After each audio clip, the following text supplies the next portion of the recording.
Hello అండి. మనం daily కూరగాయలు అవి కట్ చేసుకుంటూ ఉంటాం కదా, దానికి వేస్ట్ ఎక్కువగా వస్తుంది కదా. దాన్ని కట్ చేసుకున్న దాని పీల్స్ని కానీ ఇలా మనం ఒక గిన్నెలో వేసుకుని దాని నిండా వాటర్ పోసి దాన్ని వేస్ట్గా మనం బయటపడేయకుండా ఇది మొక్కలకి ఇచ్చుకుంటే దీంట్లో ఉండే పోషకాలు బాగా మొక్కలకు అందుతాయండి. నేను ఇంతకుముందు ఏం చేసేదాన్ని అంటే దీన్ని ఒక టబ్లో పోసి డైల్యూట్ అయ్యాక దాంట్లో ఎక్కువగా వాటర్ కలిపి దాన్ని మొక్కలకి ఇచ్చుకునేదాన్ని. అలాగే ఇచ్చుకోవచ్చు, కానీ కొంచెం స్మెల్ వస్తుంది, కానీ ఆ స్మెల్లే బాగా మొక్కలు ఇది పెరగడానికి ఉపయోగపడుతుంది.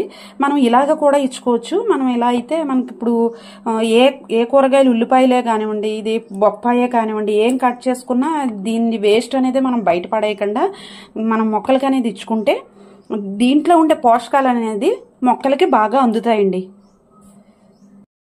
ఇలా రోజు ఒక్కొక్క మొక్కకి కొంచెం కొంచెం ఇచ్చుకున్నట్లయితే బాగా మొక్కలు అనేవి బాగా పెరుగుతాయి.